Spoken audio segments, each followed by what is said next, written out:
नमस्कार दोस्तों, हमारे YouTube चैनल एजुकेटरी में आप सबका हार्दिक स्वागत है। फ्रेंड्स, आज हम कक्षा 7 विषय सामाजिक विज्ञान भूगोल अध्याय 3 हमारी बदलती पृथ्वी के अभ्यास प्रश्नों को हल करेंगे। तो आइए प्रश्नों को देखते हैं। सबसे पहला प्रश्न है, निम्न प्रश्नों के उत्तर दीजिए। इसमें सबसे पहला भाग है क, पृथ्वी क्यों घूमती है। तो इसका उत्तर होगा, प्लेटों के घूमने के कारण पृथ्वी के अंदर पिघला हुआ मैग्मा एक वृत्तीय रूप में घूमता रहता है और मैग्मा में होने वाली गति के कारण प्लेटें घूमती हैं। दूसरा प्रश्न है, बहिर्जनित एवं अंतर्जनित बल क्या है।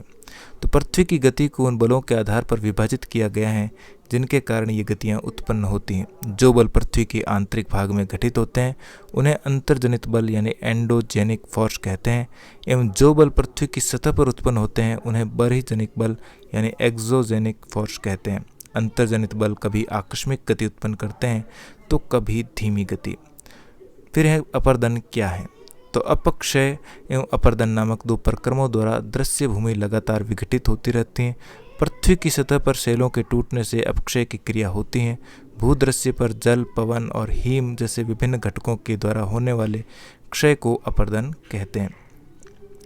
बाढ़कृत मैदान का निर्माण कैसे होता है। तो कभी कभी नदी अपने तटों से बाहर बहने लगती है, फलस्वरूप निकटवर्ती क्षेत्रों में बाढ़ आ जाती है। बाढ़ के कारण नदी के तटों के निकटवर्ती क्षेत्रों में महीन मिट्टी एवं निक्षेप करती हैं।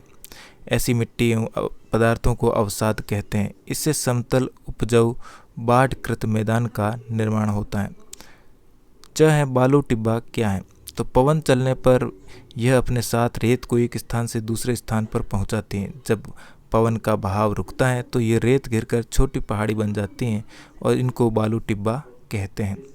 समुद्री पुलिन का निर्माण कैसे होता है। तो समुद्री लहरें किनारों पर अवसाद जमा करती रहती हैं और इन अवसादों के जमा होने से समुद्री पुलिन का निर्माण होता है। अगला प्रश्न है, चाप झील क्या है। तो जब नदी मैदानी क्षेत्र में प्रवेश करती हैं तो यह मोड़दार मार्ग पर बहने लगती हैं।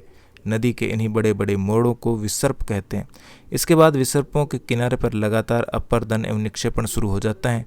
विसर्प लूप के सिरे निकट आते जाते हैं। समय के साथ साथ विसर्प लूप नदी से कट जाते हैं और एक अलग झील बन जाती हैं। इसी झील को चाप झील कहते हैं। फ्रेंड्स, आगे बढ़े उससे पहले आपसे रिक्वेस्ट रहेगी कि अगर आपने मेरे चैनल को सब्सक्राइब नहीं किया है तो चैनल को सब्सक्राइब करके बेल आइकन को प्रेस करें ताकि मेरे आने वाले सारे वीडियो आप तक पहुँच सके। तो चलिए कंटिन्यू करते हैं। अगला प्रश्न है, सही उत्तर को चिन्हित कीजिए। तो इनमें पहला है, इनमें से कौन सी समुद्री तरंग की विशेषता नहीं है। तो सेल समुद्री तरंग की विशेषता नहीं है, बाकी किनारा और समुद्री गुफा होती हैं। हिमनद की निक्षेपण विशेषता क्या है। तो इसका सही उत्तर होगा हिमोड। पृथ्वी की आकस्मिक गतियों के कारण कौन सी घटना होती है। तो पृथ्वी की आकस्मिक गतियों के कारण ज्वालामुखी की घटना होती है।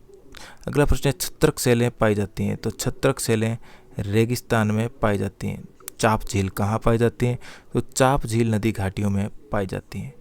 तीसरा प्रश्न है, निम्नलिखित स्तंभों को मिलाकर सही जोड़े बनाइए। तो हमारा उत्तर होगा सबसे पहले हिमनद। बर्फ की नदी होती हैं, विसर्प नदियों में बनते हैं, पुलिन समुद्री तट, बालू टिब्बा रेगिस्तान में बनते हैं, जलप्रपात कठोर संस्तर शैल होते हैं, भूकंप पृथ्वी का कंपन भूकंप होता है। अगला प्रश्न है चौथा, कारण बताइए।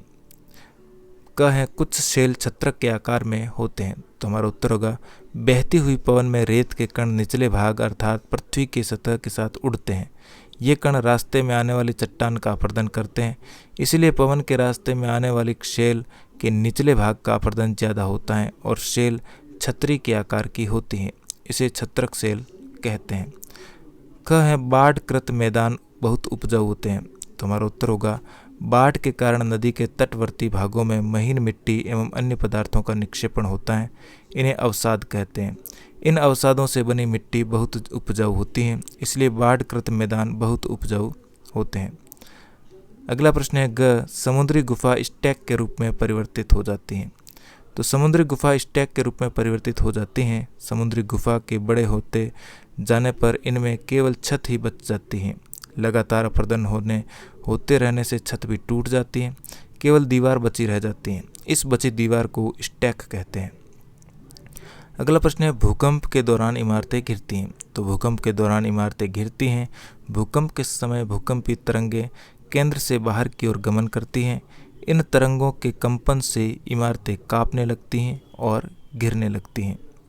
इसके साथ ही हमारा पाठ यहीं पर समाप्त हुआ। वीडियो अच्छा लगा हो तो लाइक, शेयर और चैनल पर पहली बार आए तो चैनल को सब्सक्राइब करना न भूलें। मिलते हैं इसी प्रकार के एक और वीडियो में। धन्यवाद।